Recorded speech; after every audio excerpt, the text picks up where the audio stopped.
Welcome to the Fabulous 413. I'm Khalees Smith. And I'm Monty Belmonte. Later in the show, a preview of all the New Year's Eve festivities happening at First Night Northampton with Northampton Arts Council events producer Steve Sanderson. And a double shot of Live Music Friday with First Night performers Father Hotep and Love Crumbs. Plus a sparkling wine Thunderdome with the reigning food and beverage queens of Lenox, Mary Dare from Dare Bottleshop and Provisions, and her sister, Molly Lyon Joseph from La Boema right around the corner. Indeed. But first, a couple of stragglers from our holiday movies list, including this one, which was frankly on both Monty and my list ever since discovering it. Yeah, and it was too good to skip or to rush yesterday at the end of the show. Because the crazy that is this movie.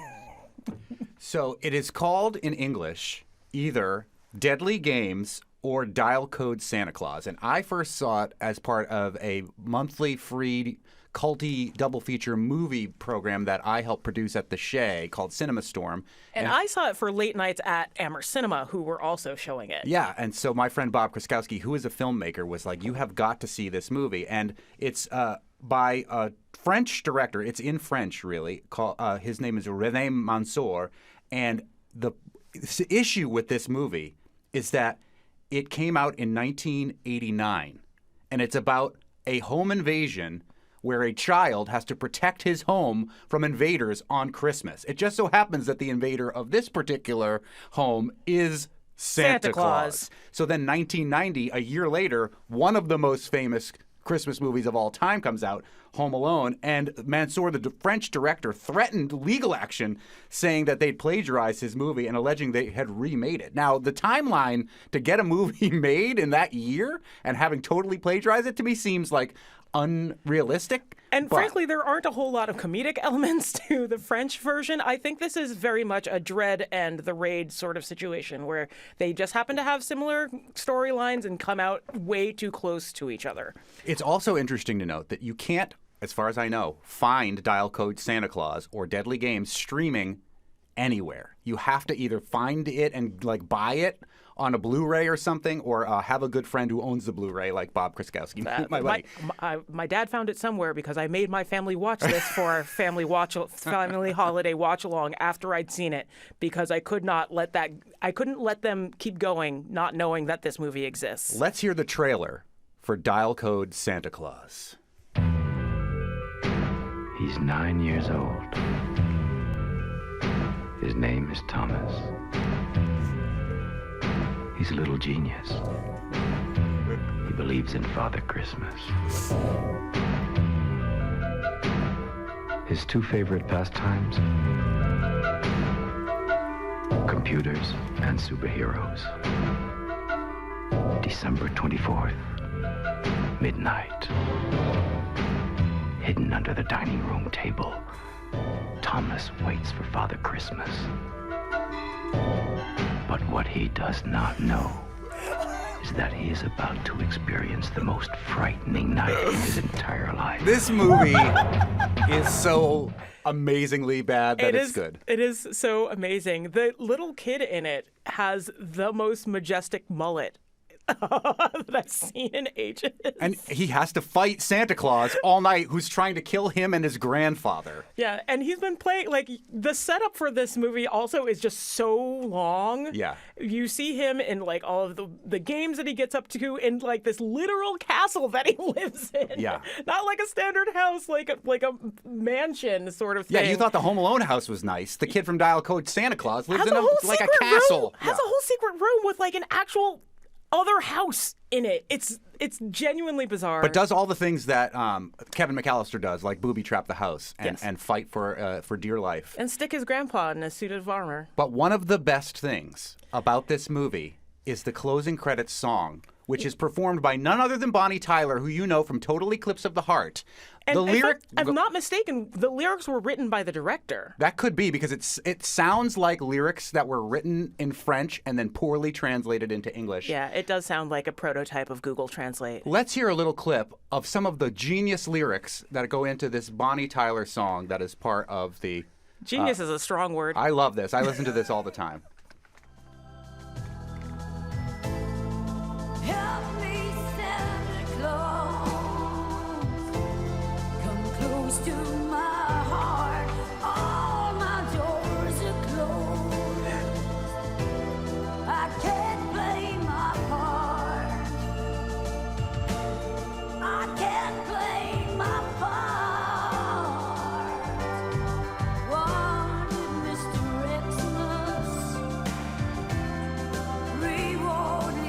So if you missed those lyrics, first of all, it starts out with Merry, Merry Christmas. Don't change, kids. Stay with us. Stay a little, Jesus. Hold on to my heart. But the second verse is my favorite. Happy birthday, Christmas. Now we've just gone total bonkers here. And the one you just heard is Help me, Santa Claus. Come close to my heart. All my doors are closed. Wanted Mr. Xmas. Reward little Jesus. I mean, it's really just a hodgepodge of words that sound like they should belong in a Christmas song. I linked this song to somebody who sent me an equally bonkers Christmas song, and their only comment was, "What did I just see? Yeah. What did I just hear?" And I had no answers for them. And yet it's Bonnie Tyler and that incredible voice. So to me, it's mwah, chef's kiss good. Thank you. We got an email from Tim Austin, who's a teacher in Amherst, who says, Monty and Khalees, when you requested weird Christmas movies, I knew I had no choice but to reach out about The Christmas That Almost Wasn't, a film which the term cult classic doesn't even begin to describe. It was made in 1966, originally in Italian, and my parents purchased it from the 99-cent bin in Ames around 1993, a decision they now deeply regret. The basic premise, Christmas is coming and Santa, facing an unfair North Pole rent increase from his landlord, Phineas T. Prune, turns to the local lawyer, Sam Whipple, who has always believed in him. Hijinks ensue, of course, and the film features some excellent musical numbers, including Why Can't Every Day Be Like Christmas and Kids Get All the Breaks. No Christmas cinephile collection is complete without it. Have a wonderful holiday. So now I have to figure out how to check out The Christmas That Almost Wasn't. And shout out to the MST3K version of Santa Claus versus the Martians. Which I just recently rewatched. Oh, so beautiful. So beautiful. Yes, Mystery Science Theater has a bunch of amazing, weird Christmas things that you should watch. Santa Claus versus Satan is another great one that I love. Yeah. Santa Claus and the Easter Bunny. I don't know that one as well. Oh, but, that one's genuinely. Yeah. We have no time. And if you have a Roku, you can watch Mystery Science Theater 24 hours a day. Indeed. All right. Anyway, coming up, a First Night Northampton preview with Steve Sanderson, the event's producer, and two of the performers, Father Hotep and Love Crumbs. But up next, Tiny Bubbles in the Wine. A wine Thunderdome with Dare Bottleshop and Provisions in Lenox at Pizzeria Boema, right around the corner. You're listening to the Fabulous 413 on 88.5 NEPM. I can't play my part. We are back in the Wine Thunderdome in the Berkshires in Lenox. We're not at Dare Bottleshop and Provisions. We're around the corner. And we're going to taste with Mary Dare. Ben Dare, not there. This time, he's out back. So Ben Dare out back? Ben Dare out back. We are at La Boema, which is an incredible pizza place that has been on our pizza quest. It's like neck and neck for #1 pizza we've had in all of the 4 counties of Western Mass, which you probably didn't even know, but we kind of like Phantom Gourmeted you outside earlier in the summer. It's a whole thing. And you are the proprietor here. What's your name? I am, and I'm Molly Lyon Joseph. Molly is the sister of Mary Dare. And what's your name? My name is Jane Burns. And you are the manager here? Yes, I'm the manager here at Boema. You might have even served us when we came and secretly ate your pizza. It's very possible. Yeah, and we're gonna do some bubbly because 'tis the season. Sparkling wine is my #1 favorite style. I keep thinking I'm gonna quit it and move on to something else, but no, always go back to the bubbles. I wish I knew how to quit you. I recommend drinking bubbles while wearing sparkling clothing. Yes, and Like we are He doing forgot. this evening. I actually, it was a joke? I thought it was a joke, like to wear your most sparkly stuff, because I have tons of actual sparkly stuff. Exactly. I thought if anyone would do it, you guys would. Yeah. I don't own anything sparkly anymore. It's all good. But Yeah. this dude I have has way too much. has like one of those disco ball like blazers. Yeah. I was expecting to see that this evening. I wore a shirt that has little polka dots on it, like Tiny Bubbles, and Khalees has a polka dot dress. I do. I have varying sizes of bubbles. But Molly and Mary, you are full-blown sparkling. Full on. We've got enough sparkles for all of you. Speaking of sparkles, what is the first wine we're gonna drink? Okay, Mary? so I just want to do a little kind of set the stage for why I chose this wine because obviously we're following this tasting with an all sparkling wine dinner. So we're going to be opening up 6 bottles. No classic food, it's just No straight food. sparkling wine dinner. liquid dinner. So no, we'll have a couple of, of course, what would a sparkling wine dinner be without champagne? So we will have champagne in the lineup, some cremants, some sparkling wines from, all over the world. So what we wanted to do with our focus tasting right now is start with something that's really set the stage and is the OG of sparkling wines. So what you guys have in your glass is a wine called Splash, and it's by a youngish winemaker, Vincent Alexi. So 8th generation, he's taken over from his father, grandfather, and is doing things really, really well. But wanted to start with this pétillant naturel, which is the method ancestral, the ancient method of how sparkling wines were made. And we thought that's kind of where we should begin our quest tonight, is going way back. So we talked last week a little bit about Dom Perignon and a lot of the mythology about the creation of sparkling wine, and maybe it was really in Lemieux and all this stuff. But the method ancestral is really kind of an ancient accident of sparkling wine, right? Exactly. So essentially what it is, so this is going back before any of, the modern sort of techniques, the liqueur de dosage and things that, were found to make really effervescent sparkling wines like champagne. So how they make this wine is you start with your base wine. In this case, it's from the Semillon grape. So Semillon will maybe associate it with Sauterne, dessert wines. Sweet, elegant, beautiful. But Semillon can also make a really nice, bone-dry, light white wine, and in this case, a light sparkling white wine. So we're just outside of Bordeaux, where this wine is from. And what happens is they make their base wine. So the grapes are harvested, fermentation happens. But while fermentation is happening, they take that base wine and they bottle it. So essentially, you are capturing fermentation midway through, throwing it all into a bottle, capping it to then just continue all that goodness. And essentially, it just all is, it's happening in the bottle. It's absorbed into the wine. The lees are all working, and that is the product that, 4 or 5 months later will then be shipped off to market. So you'll often see, like this wine was, it's a crown cap. It's just a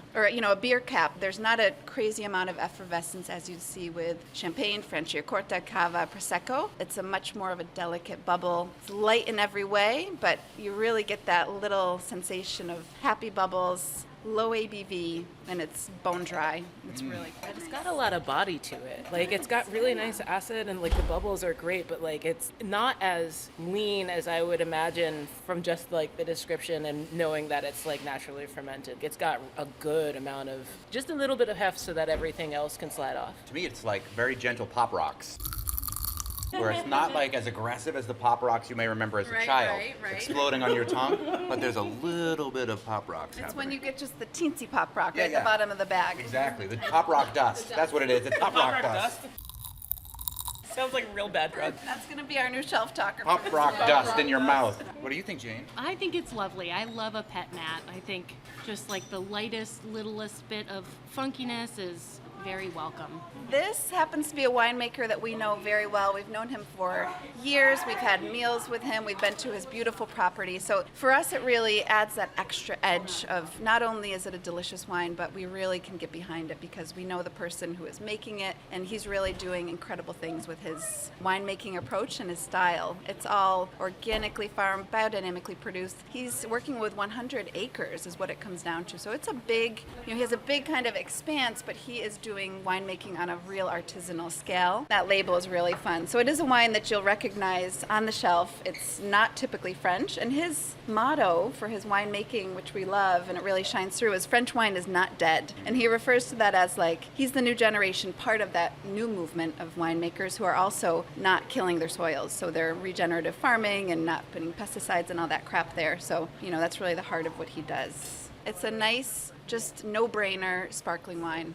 Think about these holidays where most of us maybe have the day off, and you want to just get maybe the morning or midday started with something kind of fun and festive. But it's so light. It's light, low ABV, and it's just a neat way to sort of get the party started. And for a wine that's just outside Bordeaux, the label does not look typically French. No. The beer cap is not typically French. It's got an awesome sort of comic book style label on it, and it's really light and fun. And if you are like me, like want a mimosa but without orange juice, this is a perfect, way to make that happen. Yeah, I love how this finishes. It's dry, but it's got like a little bit of sour peak. It's just it's so nice. Yeah, there's a citrus pithy thing to it, so it does have that almost orange juicy thing without the orange juice. Yeah. How many pairings that can go with this? I mean, think about all the different, cheese, you could do cream-based pastas. I feel like this could really hold up well with. This would hold up to a Benedict. Yeah, that would there be you actually go. nice. Christmas brunch. Sometimes you have your glass of wine, but you just want that little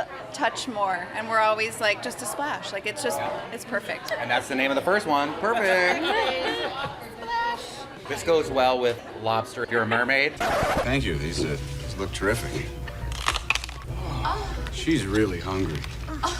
You know they had to build those lobsters for her. Yeah, because she's a vegetarian. Yeah. They made a tofu paste and filled them with that so that she could do the scene. We're at La Boema in Lenox, and we are drinking wine in the Wine Thunderdome with the folks from Dare Bottleshop and Provisions. But Molly, you are the owner here, and what's happening also at the same time is there are people walking through the restaurant because there's an art market out back in a barn that you use and do really fun, cool events all year long with, right? Yes, we have this 140-year-old barn that you were able to see. It's such an incredible space. We do all sorts of events there, from rehearsal dinners. We've done weddings. We do our typical dinner service as well. We do s'more making for kids. And then we just did a pop-up market for the holidays. So all the merriment, you know, just let it spread out for the season. And Was that there when you started the restaurant? Yeah. In the back? Oh, yeah. And like usable? Or did you have to spend a lot of time? We didn't. We basically just revealed it back to its original state. Yeah, it was kind of forgotten about. Our father actually restored it to its original design. Yeah, it's beautiful. And that's where we've relegated Ben Dare for this particular segment. Yes, Ben's in the barn. He's in the barn. Ben Dare will be back. Yeah. Hey, you live in a barn? He doesn't live there. Here we are with wine number 2. All right, so I'm going to talk about this. This is Joyride, and this is some delicious pink bubbly from the Willamette Valley in Oregon. On the label here, you can see there's a bike wheel motif, and the winemaker, he gained his passion for wine while he was cycling across France professionally, and took that love back to the Willamette Valley and is making this delicious, organic, sparkling Pinot Noir. Is that after you get kicked off the U.S. team for doping? That's exactly right. Took that love and that prize money back to America. This is a wine that we got from Emerson at Cafe Europa, and it's one of the wines that we're pairing tonight at our wine supper, our sparkling wine supper, and we're going to drink this with fried chicken. I'm a big fan of sparkling with fried anything. Yes. It can be anything from potato chips to like fried chicken wings or egg rolls from Chinese food and chicken, everything in between. Fried, sparkling. And that's why we chose this event to be very different than the typical events we've done in the past. And instead of using our 900-degree wood oven, which we are using for some aspects, there's a lot of fried food going on this menu. So There's enough pressure going on at this time of year. Bubbles are an incredible and wonderful part of it, but why not, instead of, doing the usual thing, just keep it super casual, eat some fun, casual food, and drink lots of bubbles. indulge. Right? That's what this Makes is about. fried food pair so well with champagne and sparkling wines.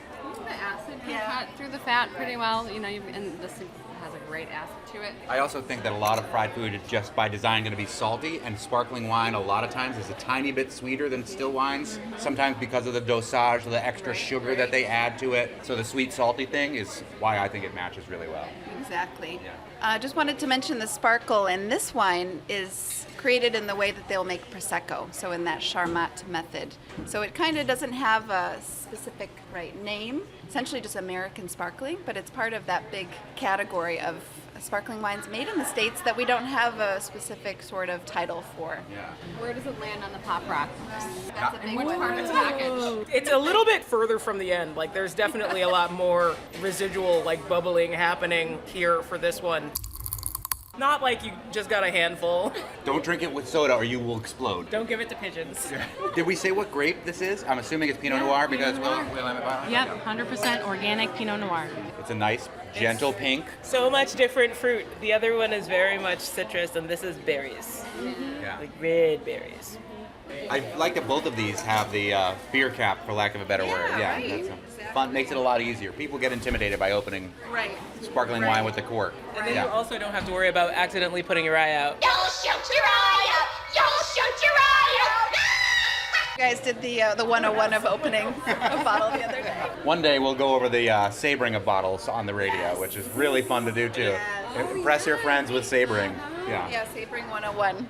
La Boema, Lenox, with Mary and Jane and Molly. These wines both available at Dare Bottleshop and Provisions, sometimes available at La Boema, where we're about to experience a whole full sparkling wine dinner. Let's vote of these two. The Splash from just outside Bordeaux, which is Semillon, and the Joyride, which is 100% Pinot Noir from the Willamette Valley. Who wants to vote first? We're voting too? Yeah, we're all going to vote to see which one is like, and it doesn't mean it's your favorite forever. Okay. It's just your favorite right now. I know it's hard for, people that sell both wines to have to pick one. My favorite right now is Splash by Chateau Barrier. Okay, that's Mary Dare's vote. I have to say, I think that my vote may also be for Splash right now. Molly from La Boema. Right now, I'm enjoying the Joyride. Uh-huh. Yeah, I think that's my choice for tonight. Khalees. For tonight, might also be the Joyride. That means it's tied. That was real close. I am the tiebreaker. That was real close. 2 for Splash, 2 for Joyride. And being the Francophile that I am handing it over to Splash. There we The winner of the evening, yes. The gentle pop rocks on my tongue take me all the way home. Really, really lovely. They were both great. Yeah. Well, cheers, everybody. Happy New Year. Thanks for joining us. They did an actual wine Thunderdome at the end of the dinner, and I think, unsurprisingly, the champagne was the winner of the night after all that delicious food. Yeah, but not the one that we had, a totally different one. Yeah. Up next, ringing in the new year with some of the folks behind First Night Northampton. We'll hear why they call the last night of the year First Night from event producer Steve Sanderson, and we'll hear from 2 of the performers at First Night, Love Crumbs and Father Hotep. You're listening to the Fabulous 413 on 88.5 NEPM.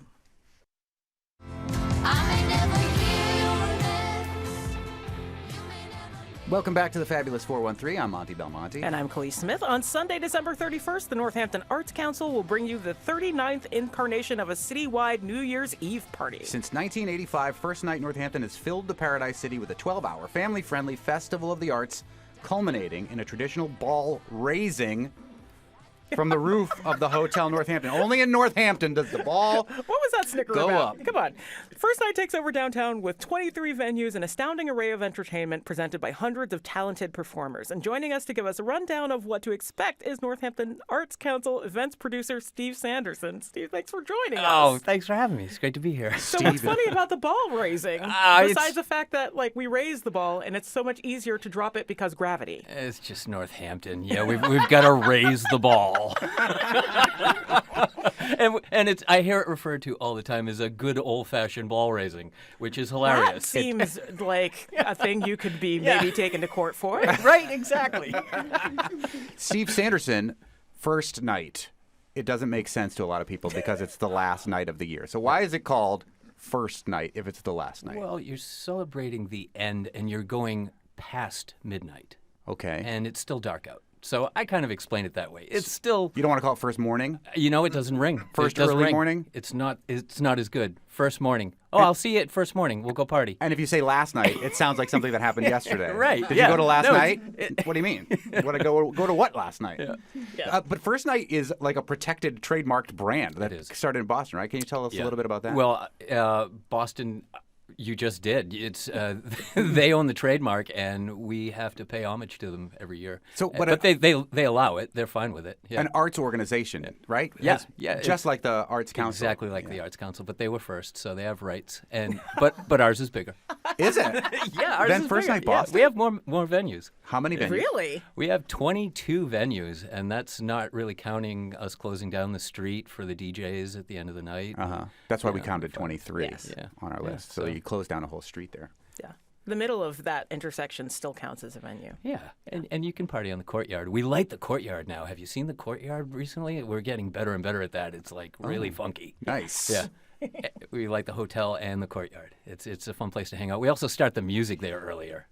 Nice. And the whole thing kicks off at noontime. Mm-hmm. So it's a 12-hour event. Yeah, it's structured so that families can come early, and if you want to bring little kids, it's great for little kids. And then we kind of at 6:15 we do the fireworks. So when the little ones are tired, you can kind of make it a whole You can experience. and terrify go them with home, fireworks, depending terrify on them where with they are explosions in the psychologically at sky, that time. right? And then take them home and try to put them to bed and come back out.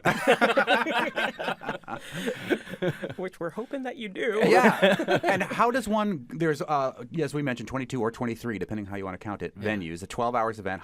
How does one gain access to all of this? One button. Buttons, you can get a daytime button, you can get an adult button, a kid button, or a half-day button, and it's real easy to get them.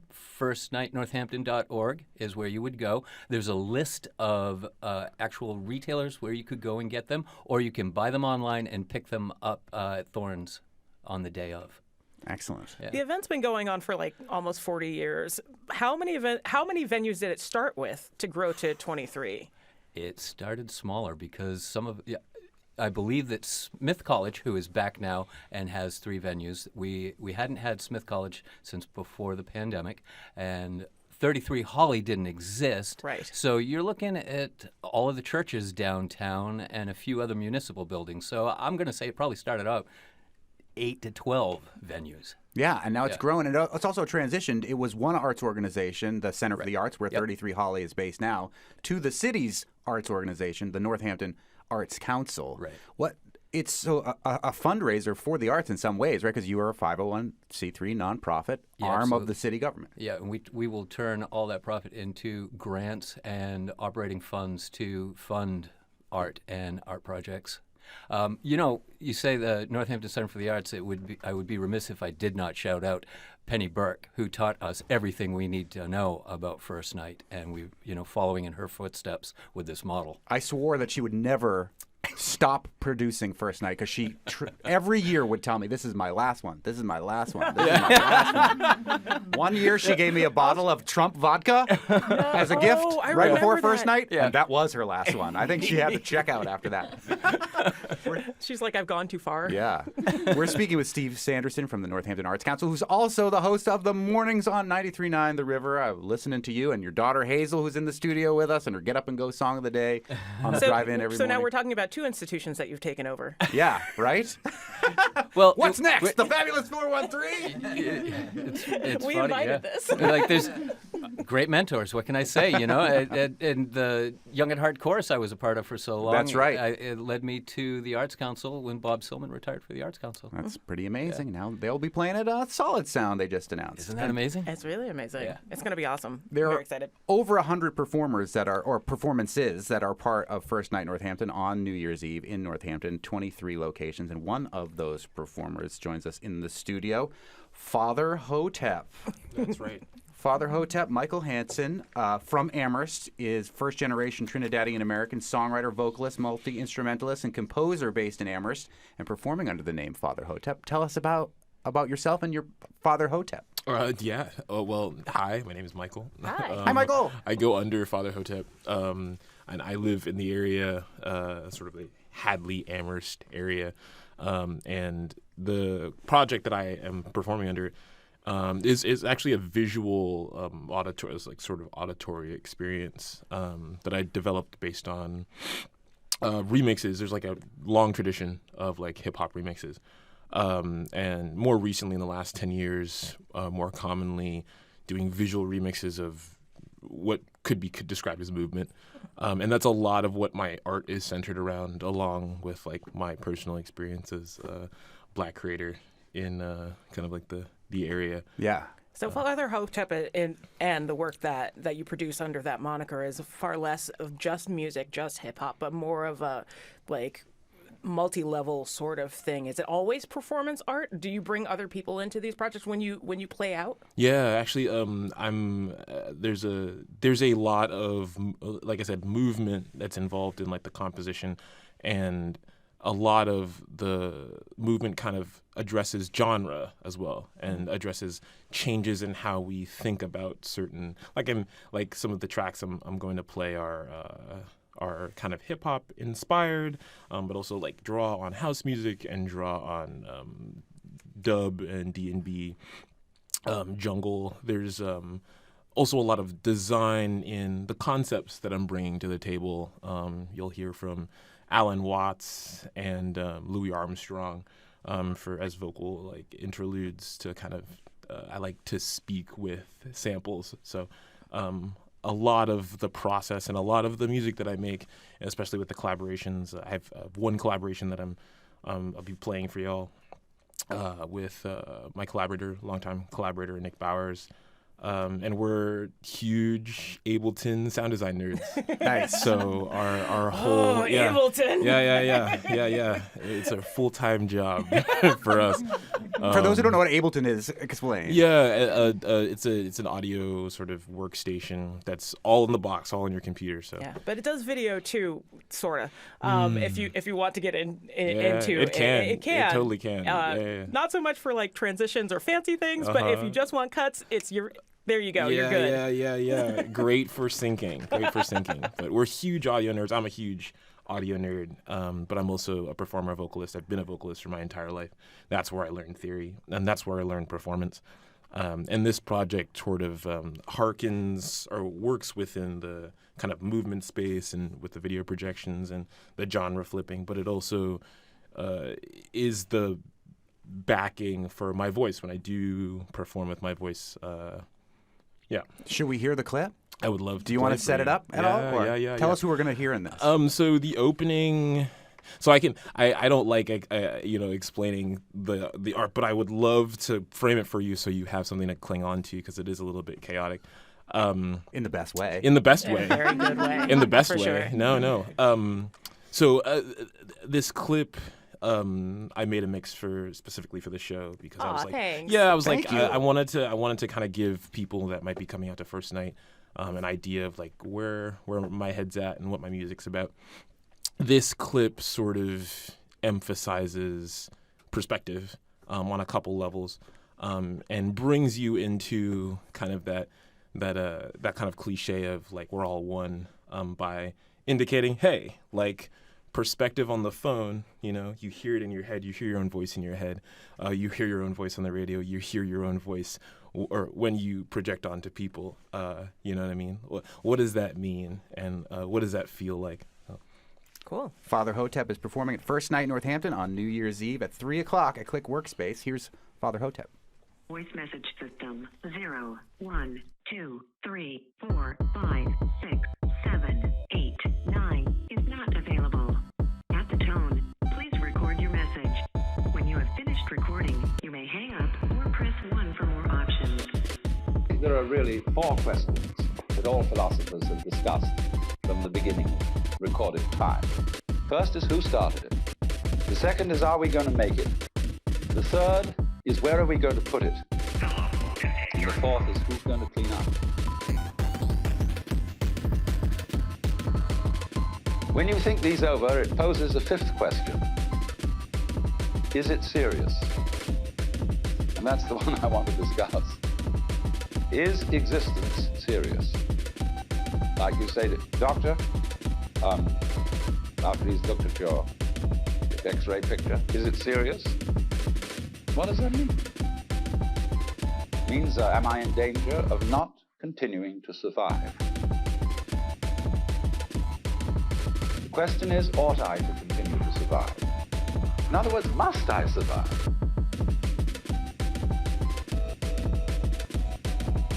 If life is serious, then of course I must survive.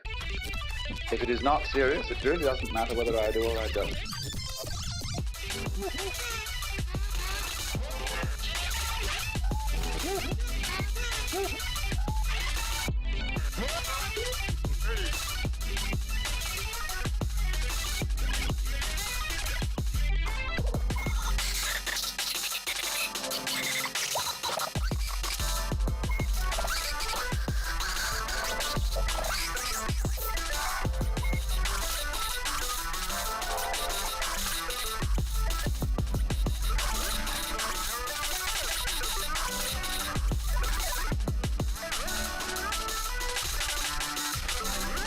Quite a surprise when I first heard it.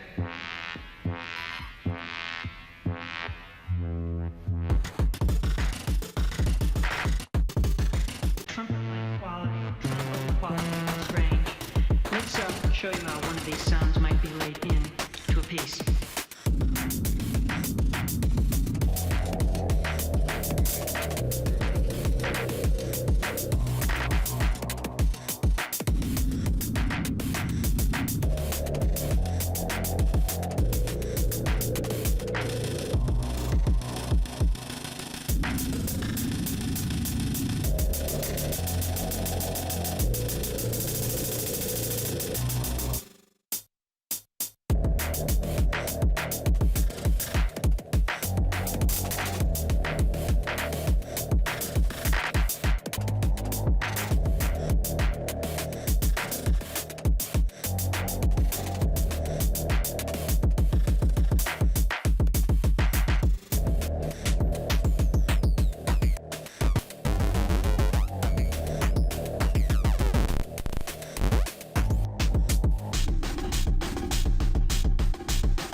When were you born? 1900. So 12 o'clock at night. It is. It's 12 at night? Yeah, they call me. So how did they know whether your birthday was on the, your birthday's on the, I thought it was on the 4th. Well, I didn't ask Mama all that. I was just glad to be here, and I didn't. I wouldn't interfere with her business.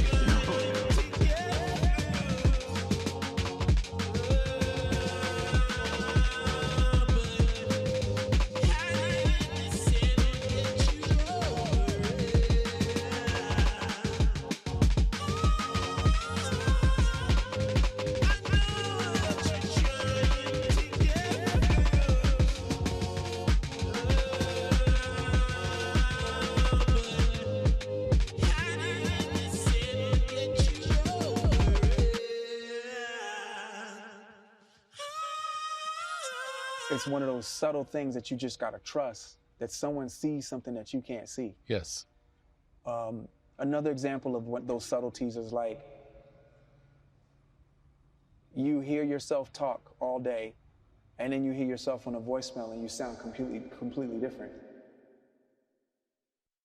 I used to leave a voicemail message from my wife when answering machines were a thing, but I might get home before her and play it, and I'd be like, who is calling my wife? and speaking so familiarly to her. But it was me. That was incredible from Father Hotep, who is playing at 3 o'clock at Click Workspace as part of First Night And if you've never seen live electronica done, like, it's always fascinating to see, like, what bits and bobs and pieces and, like, components make it happen. So if you're on the fence, just go and, like, have a real fun experience. Yeah, or perhaps you could look into getting a button for First Night and experience all sorts of different performances. Let's take a quick break and we'll hear live music from one of the other First Night performers, Love Crumbs. You're listening to the Fabulous 413 on 88.5 NEPM. To be branded, flaky like the non-stick pan. It's a shame, Father. Live a better field, I guess. But I really feel that stress. Welcome back to the Fabulous 413. Love Crumbs is an Indian folk rock group based in Massachusetts, known for blending poignant lyrics with powerhouse female vocals. Michael Dubuque of Greenfield and lead vocalist Allison McTavish of Woodstock, Connecticut are part of Love Crumbs, and they join us in the studio. They're going to be playing at First Night Northampton, New Year's Eve, 5 p.m. at the APE Gallery. It's Live Music Friday here in the Fabulous 413. Let's hear something live from Love Crumbs. All right, what's up, guys? We have not played this song live before. We just Yay, premieres! Yeah, premieres. We actually never played it before together until the parking lot. We saw you practicing in the parking lot and thought, we were please come inside. It's cold. It's cold outside. Yeah, they tried to beckon us in. That's not good for anybody. Come cold. inside. Yeah, be warm. And, but we when we said what song do you want to, we said what we wanted to have fun. And what's more fun, we wanted to play music, in quotes, and that's playful to play something new. So here we go. Yeah. Wake up, silence, pressure, bring violence, and I know the night ends. Me to sleep. If there's any other way to say what I've been trying to say, I'm failing to say. Don't let me fall away. If there's any other way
passion ring violent. And I know how the night ends. Woo! For our debut song, that was unbelievable. That is Love Crumbs, who are performing as part of First Night Northampton, 5 o'clock on New Year's Eve at the APE Gallery. I think that Tinder match was wrong. Check out my Facebook for more info. Love Crumbs sounds like something dogs love after somebody drops some food off the table, but it actually comes from a poem, right? So where did the name Love Crumbs come from? Ooh, that's a tongue twister. Oh, Where did yeah, the name I Love love Crumbs that. come from? Yeah, Where it's did the right name there. Love Crumbs come Love from? Crumbs come from. It's an E.E. Cummings poem The crumb called bums. I Like My Body When It Is With Your. Oh, yeah. But it ends, you think it should be like body, but it doesn't. And it's like a pretty racy poem that I chose in high school to read out loud in my like advanced literature world poetry class. And I was like, oh, wow. Like, just a little risque. But yeah, we were just, looking through a lot of poetry basically and trying to find like cool phrases, and it just worked. Right on. Yeah. Here we are. Yeah. And here you are, the Love Crumbs. Yeah. Should we just do another song rather than chit chat? Or do you want to ask a question? Either's fine. Let's do another song. Okay. I am like woefully out of tune. Let me see. I wasn't gonna bring it up. Yeah, right? Can you hear it? I was like, it's all I can think about. Yeah, I thought you liked it that way. It's like, what the? Whoop, don't say it. Good. Thank you. Thank you. Thank I mean, you. the song worked anyway, I guess. But hold on. Let's see here. Let's see if I can. We tune because we care. Yes. While we tune, we can talk about some of the other acts that are playing totally, First Night. Expandable Brass Band, Carrie Ferguson. I'm looking at you have to learn how to read a map if you go to First Night, because there is this, and I've been going for so long now that I know how to read it. But massive schedule by venue, so you can see who's at what time by venue, and it's very cool. But it also is sometimes a little overwhelming, especially if you are in said band and trying to figure out where you're supposed to be playing. Sometimes, am I speaking from experience? Maybe yes. And she's speaking from experience for this year too, because Khalees Smith's Soul Magnets will be performing rounding out the Academy of Music at 10 o'clock. Yes, please come and dance, because I'm not supposed to say like that, but I'm saying it as a person in a band, because there's like 3 singer-songwriters before my funk band, and we're just not sure what's going to happen. It's going to be great. I hope so. Yeah. And there's some excellent singer-songwriters. Mary Lambert of national renown, Aisha Burns, who was just on Steve's show and was on our show earlier this year. So, all right, we're going to run out of time if we don't hear one more, and we may end up having to fade you out. But if we do, First Night Northampton is New Year's Eve. The buttons are available. Go to firstnightnorthampton.org to find out more about that. From the bottom of our hearts here at the Fabulous 413, thanks for making this a great year. Yeah, it's been fun. That's nice. Here are the Love Crumbs performing at First Night, 5 o'clock at APE. So that was our newest song. We're going to now play our oldest song from about 12 years ago. Yeah. When I was a mere young lad, I was playing like kids music at an event, and I like thrust like with sweaty palms like this demo into Monty's hand. I was like, "Oh, Monty's here," and he's like, "All right, yeah, I'll give it a listen," and he did. And I emailed him. He's like, "Yeah, I liked it," and he put it on the river. Yeah, we might have played this song on your show. Yeah, I love this song. Okay. Cavalcades, right? No, it's different. This is a long. Even older than that. Well, Isn't now. it Okay, awesome? all right. That band, yeah. Ready? 1, 2, 3, 4. Please don't turn the light on when you go. Don't you tell them what we did. I know you got a wife and kids, and you know how people talk when they're feeling far from God. And I guess you gotta fill the space. I just get so sick of this goddamn place, and my body is a train going slower from the weight. And I said, goddamn, it seems I lost my way again. Another one, yeah, it gets a little hard to defend. I cannot cope, I need a little something to mend, or pretend that it gets me through. You are a curve to a melody. Poetry isn't really what you wanted from me. Your silhouette as you leave just screams to me all the things that we do to get through. I felt the sting of you walk away.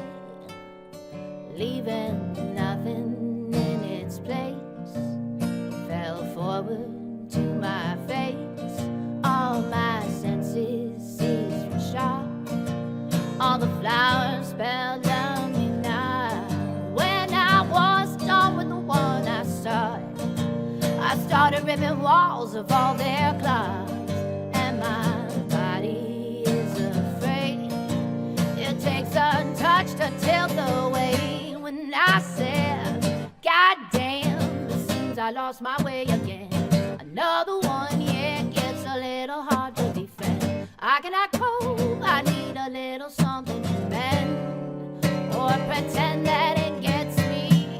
Through you are a curve to a melody, but poetry isn't really what you wanted from me. Your silhouette as you leave just screams to me all the things that we do to get through. And I know I can find what I'm looking for down at the corner bar. Underneath the stars, you told me you would love me forever, but you weren't clever and couldn't hold on to what you got. Now I'm sending forget-me-nots. I loved you the best I could, but sometimes best is less than good. Now that I know you never cared, I need a touch to bend despair, and my body is on fire. I started preaching to the choir when I said, God damn, it seems I lost my way again. Another one, yeah, gets a little hard to defend. I cannot cope, I need a little something to mend, or pretend that it gets me. Through you are a curve to a melody, but poetry isn't really what you wanted from me. Your silhouette easily just screams to me all the things that we do to get through. Woo! Love Crumbs performing at 5 o'clock at the APE Gallery on First Night Northampton. Thank you both so much. Thank you. Happy New Year from all of us here at the Fabulous 413. And happy holidays in general. Yeah, all of them. We'll see you next year.